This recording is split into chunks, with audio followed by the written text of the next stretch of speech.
बिस्मिल्लाहिर्रहमानिर्रहीम। अस्सलाम वालेकुम स्टूडेंट्स।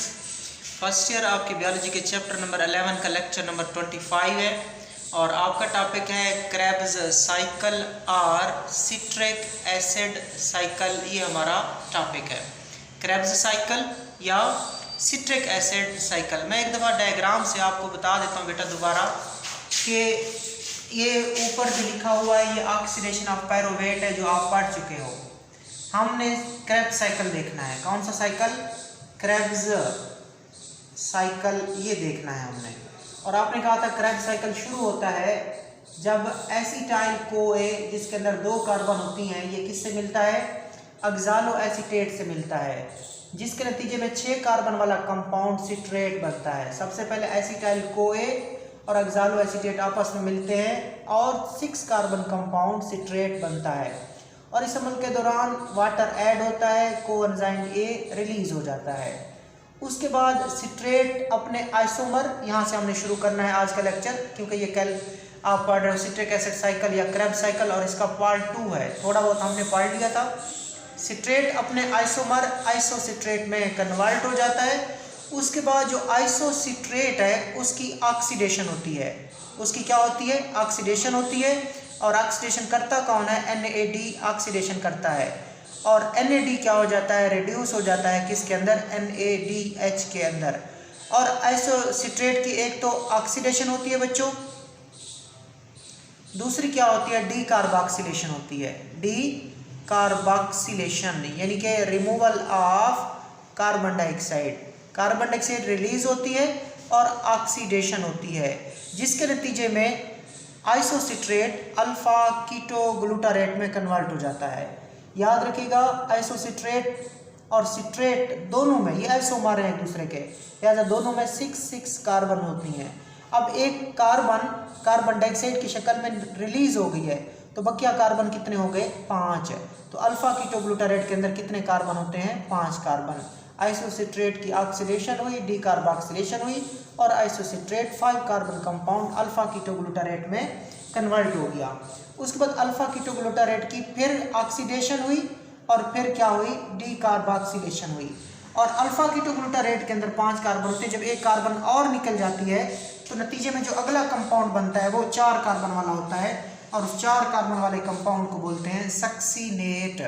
सक्सीनेट अल्फा कीटोग्लूटारेट की ऑक्सीडेशन भी NAD कराता है और NAD रिड्यूस हो जाता है NADH में और अल्फा कीटोग्लूटारेट ऑक्सीडाइज हो जाता है और साथ अल्फा कीटोग्लूटारेट की डी कार्बोक्सिलेशन भी हो जाती है। सो ऑक्सीडेशन और डी कार्बोक्सिलेशन के बाद alpha ketoglutarate 4 carbon compound succinate में बेटा कन्वर्ट हो जाता है। ये जो रिएक्शन है यहाँ पे एक फ्री एनर्जी चेंज आती है और वो फ्री एनर्जी चेंज क्या करती है? वो GDP ग्वानोसिन डाइफॉस्फेट और इनऑर्गेनिक फास्फेट को मिला देती है, जिससे बनता है ग्वानोसिन ट्राइफॉस्फेट। ग्वानोसिन ट्राइफॉस्फेट बनता है और ग्वानोसिन ट्राइफॉस्फेट क्या करता है? ADP को ATP में कन्वर्ट कर देता है। सो याद रखिएगा अल्फा कीटोग्लूटारेट से जब सक्सीनेट बनता है तो ATP भी साथ बनता है। कैसे बनता है कि जब अल्फा कीटोग्लूटारेट सक्सीनेट में कन्वर्ट हो रहा था तो एक फ्री एनर्जी चेंज होती है। वो फ्री एनर्जी चेंज में पहले कौन बनता है? GDP प्लस इनऑर्गेनिक फास्फेट से GTP बनता है। फिर यही GTP ADP को फास्फेट देकर उसको ATP में कन्वर्ट कर देता है। उसके बाद सक्सीनेट है और सक्सीनेट की भी ऑक्सीडेशन होगी। सक्सीनेट की भी क्या होगी? ऑक्सीडेशन होगी और यहाँ ऑक्सीडेशन के लिए कौन आएगा? एक और कोएंजाइम आएगा। इधर ऑक्सीडेशन NAD ने कराई थी, इधर भी ऑक्सीडेशन NAD ने कराई थी, इधर भी NADH बना था, इधर भी NADH बना है।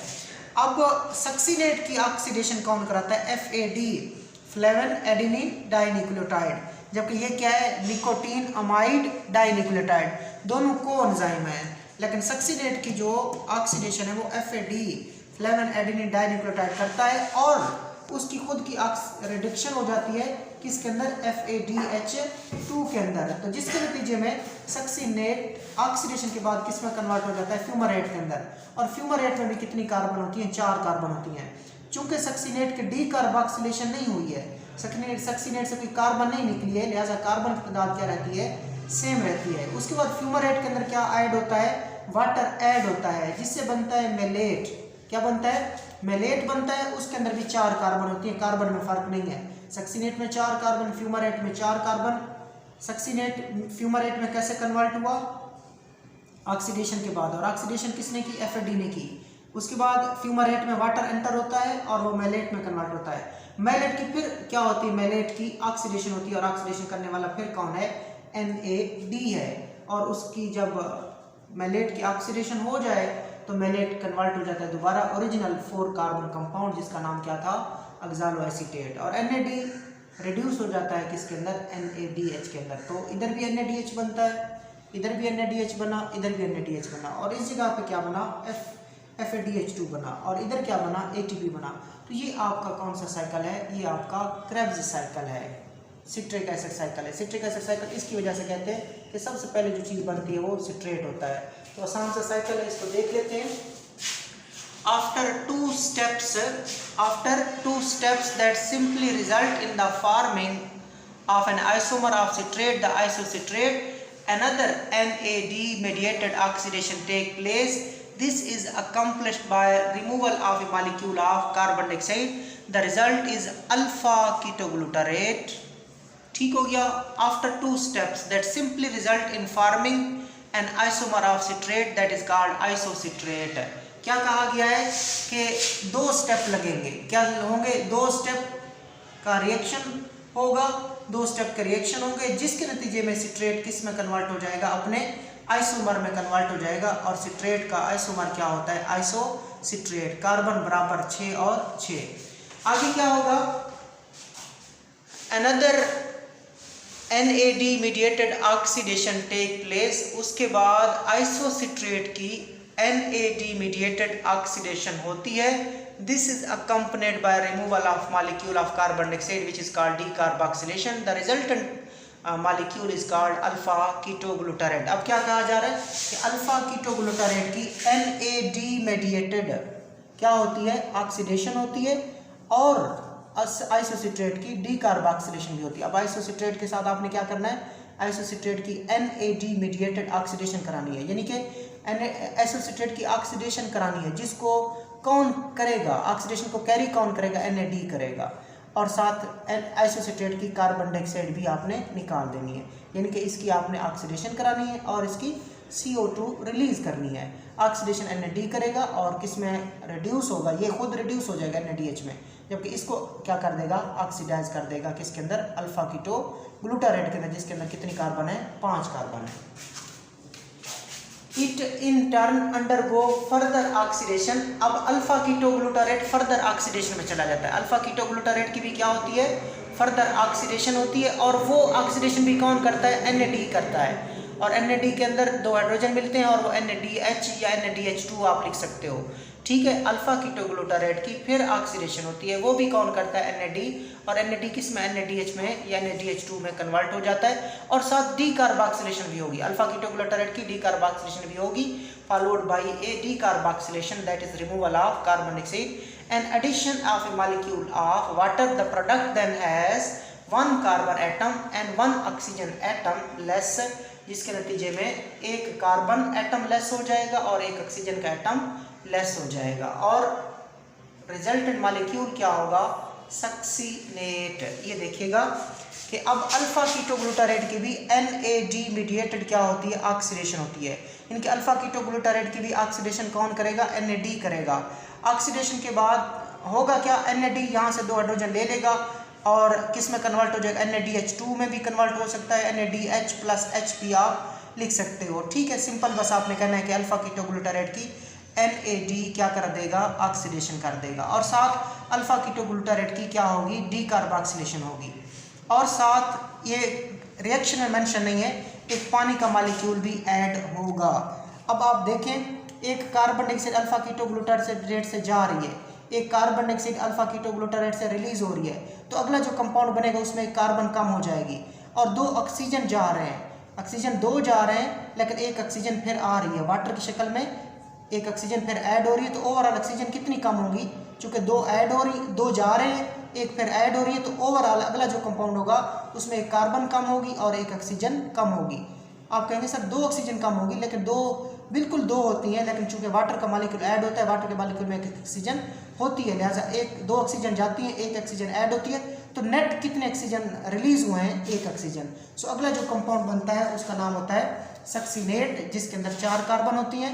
एक कार्बन अल्फा कीटोग्लूटारेट के मुकाबले में इसके अंदर एक कार्बन कम होती है और एक ऑक्सीजन का एटम भी कम होता है। अब हमने देखना है इस एनर्जी चेंज को। The conversion of alpha ketoglutarate into succinate is accompanied by a free energy change। जब अल्फा कीटोग्लूटारेट सक्सीनेट में कन्वर्ट हो रहा है तो उस दौरान एक फ्री एनर्जी चेंज होती है। वो क्या करती है? Which is utilised in synthesis of ATP molecule. उस फ्री एनर्जी चेंज से क्या बनता है? एटीपी का मॉलिक्यूल बनता है। ये देखें कि अल्फा कीटोग्लूटारेट है, उसके बाद क्या बना? सक्सीनेट बना। सो जब अल्फा कीटोग्लूटारेट सक्सीनेट में कन्वर्ट होता है तो एक फ्री एनर्जी चेंज होती है और फ्री एनर्जी चेंज के नतीजे में एटीपी बनता है। समझना आपने ऐसे कि अल्फा कीटोग्लूटारेट जब सक्सीनेट में कन्वर्ट हो, कुछ एनर्जी रिलीज हुई, उस एनर्जी ने जीडीपी को इनऑर्गेनिक फास्फेट के साथ मिला दिया, जिसके नतीजे में जीटीपी बना। जीटीपी ने क्या किया? एडीपी के साथ अपना एक फास्फेट मिलाया और खुद किसमें? दोबारा जीटीपी में चला गया, जीडीपी में चला गया और एडीपी को एक फास्फेट देकर एडीपी को एटीपी में कन्वर्ट कर दिया। तो इसको इंग्लिश में कहते होते हो कि when alpha ketoglutarate is converted into succinate there is a free energy change that result in the production of ATP. आगे चलते हैं, यहाँ से आगे लेके चलते हैं। Next step in the Krebs cycle is the oxidation of the succinate to fumarate. Once again 2 hydrogen atoms are removed, but this time oxidizing agent is coenzyme called flavin-adenine dinucleotide which is reduced to FADH2। ठीक हो गया, ये आपने सीखना है।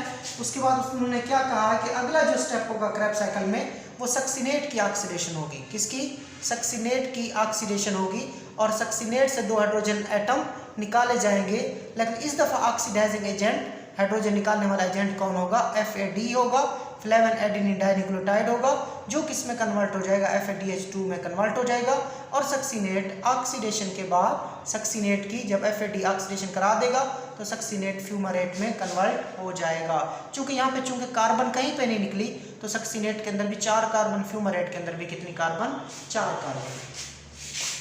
With oxidation of other molecule of water with the addition, इसका आप लिख देंगे with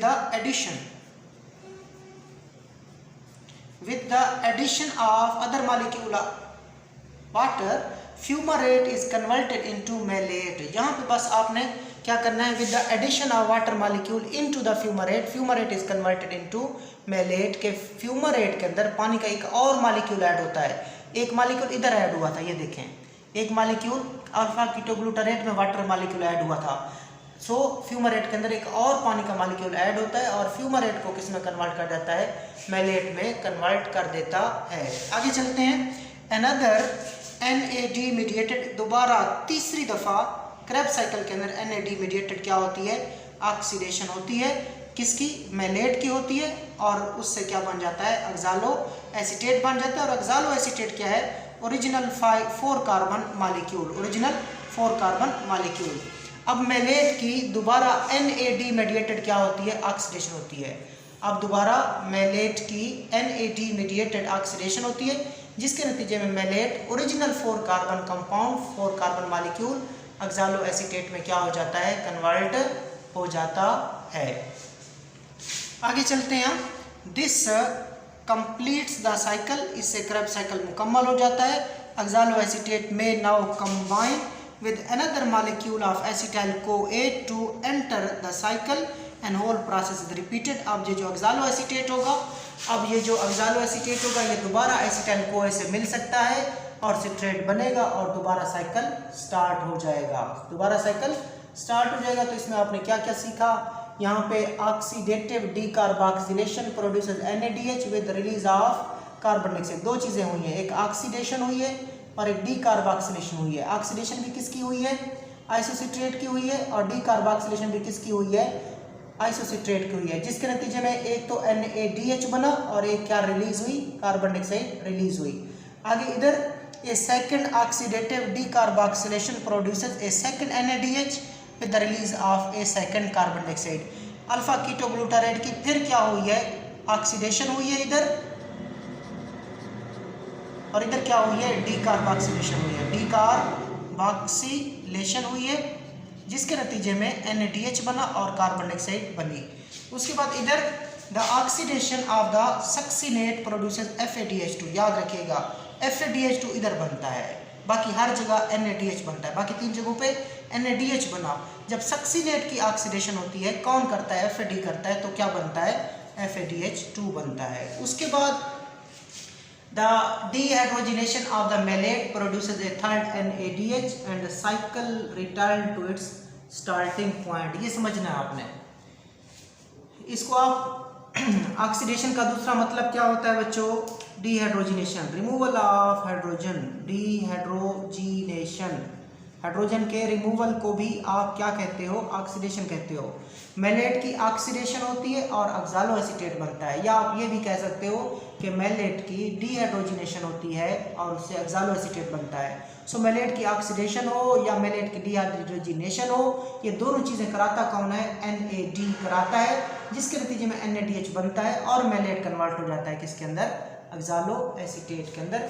सो ये आपका इंपॉर्टेंट टॉपिक था, Krebs cycle which is also called citric acid cycle.